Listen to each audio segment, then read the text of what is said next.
Hello, Thornton Darts here, back with another video. Today I received some customers' darts that are designed through the post. They came to me from my supplier, and I basically want to be able to show you guys how I got from the customer contacting me all the way through to having their darts here with me now. And the person I designed for, Stephen Lamore, was actually very kind to allow me to review them before they got sent out to him, and actually allowed me to throw them before he did. So thanks very much, Stephen, if you're watching. I really appreciate it.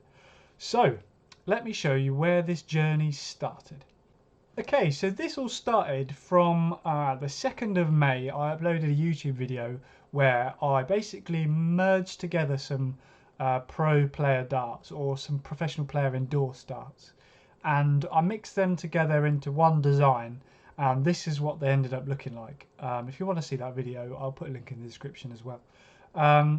In the comments, if we go down, we'll actually see the customer, Stephen Lamore, and he said, "It looks a very sleek dart. How can I send a possible design to you based on this one, please?" And I said, "Have you got Twitter?" "Sure, but I won't be able to get the pixel grip made because Target have a patent on the pixel grip. So anyone that tries to replicate it would be breaching that patent, and you could get sued. I believe another company had. So you have to be very careful with certain grips and certain technology, basically." Yeah, and he then messaged me on Twitter. Okay, so on Twitter, this was the message I got. For some reason, my Twitter wouldn't go back far enough to load that image, but this is what he sent through. I managed to get it on my phone. This is the image that he sent through. He basically drew over the top of a screenshot from my video and pointed to areas where he wanted certain grip, and you know, described what he wanted: slightly front loaded and 23 grams. So this was a very good starting point. Sometimes people send me sketches, they send me pictures of darts they want to combine, but in this case, yeah, Stephen drew over the top, and it gave me a very good idea of where to start.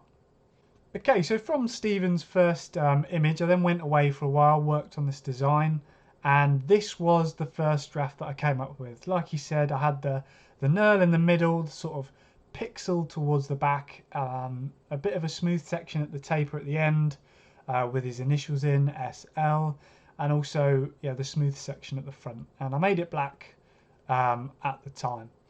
So what did I do next? So if we look through the Twitter messages, the feedback I got was, "Hi Zach, if the smooth bit at the front was moved to the back, that'd be perfect. The front of the barrel knurled, and the middle pixel, then smooth at the back with his initials." So slightly different to what I asked for at the beginning, but as you can see here, he says, "Sorry to be a pain," but it's never a pain for me to try and get a design that you guys are happy with. I'm happy to make those changes if it means that you get a design that you're happy with. So don't ever worry about that. If you do message me, I'm absolutely fine on getting the design to be absolutely spot on for you guys. So never worry about that, okay? And he also said he liked the black and the silver, because in that design initially I did it all black. So he wanted some silver areas similar to the design that I had on my video. So what next? So I then went away and took his feedback on board, and this is what I came up with. So as you can see in the image, we've got the knurled grip at the front, we've got the sort of pixel grip in the middle, and then at the back he's got his initials on the smooth section there. And yeah, very, very happy with how that design turned out. And Stephen actually then took this as his final design. His comments were absolutely perfect. They look out of this world, and that's a really good feeling for me, that someone's very happy with the work that I've done. Okay, so from this design I then went on to make a technical drawing. Now, I don't usually like to show people the technical drawings because it shows all my measurements on, and the last time I did that, someone actually ripped off the design completely. They then went to someone to get them made, just ripping off my design basically. So I like to keep those sort of private. I'm happy to share designs with the customer, obviously, and the drawing, but I don't like to post them public because people are very naughty sometimes. the next step was to then, after I'd done the drawing, send this to a supplier or manufacturer to then get a quote and see what this would cost, and also if it was doable. It's great to understand some of these processes before you actually do the design, because some wacky things aren't always realistic to make, or they could take a very long time and become very expensive. And the difficulty with this one was someone to do knurling and the colour at the same time. Now, the coating was very expensive in this scenario because the customer wanted one set, and it's not a very economical process in a low volume. So basically it's a big machine, and it's a coating process called PVD coating, where it's basically sprayed in a fairly thin layer of, in this case, a black layer, and that gives it its coating and a slight grip feel on it.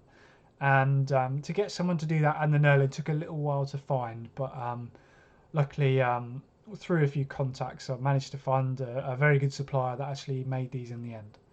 And also the engraving as well. So the engraving on the darts is actually like laser engraved, and to find that combination of processes that one manufacturer can do again was a bit of a challenge, but we came through it. I know what you're thinking.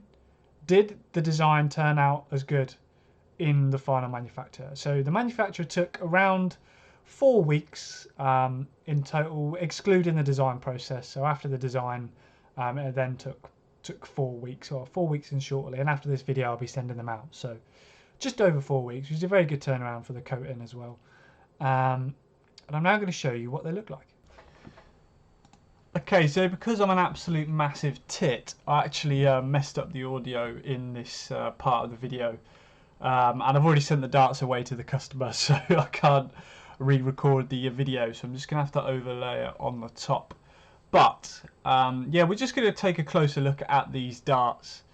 They turned out really nice. The black coating looks really smart, and then after they've been coated they were then recut to give the tungsten colour, which really separates the grip on the dart, and obviously the SL for his name is really smart.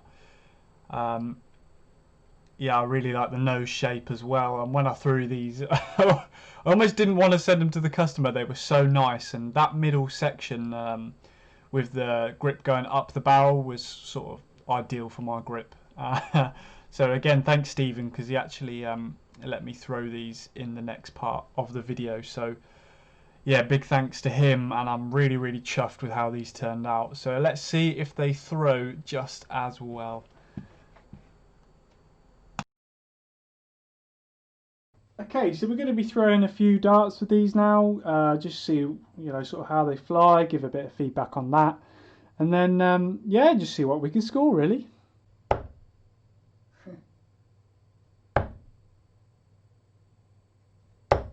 So 81 to start with. They're sitting really nice for me. I use a slightly smaller stem, so they do travel a flight, so they do travel a bit quicker.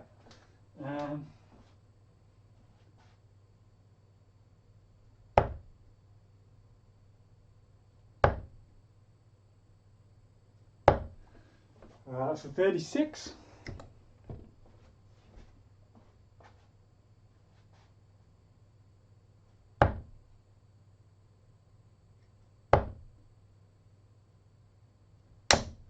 And 100 to finish off there.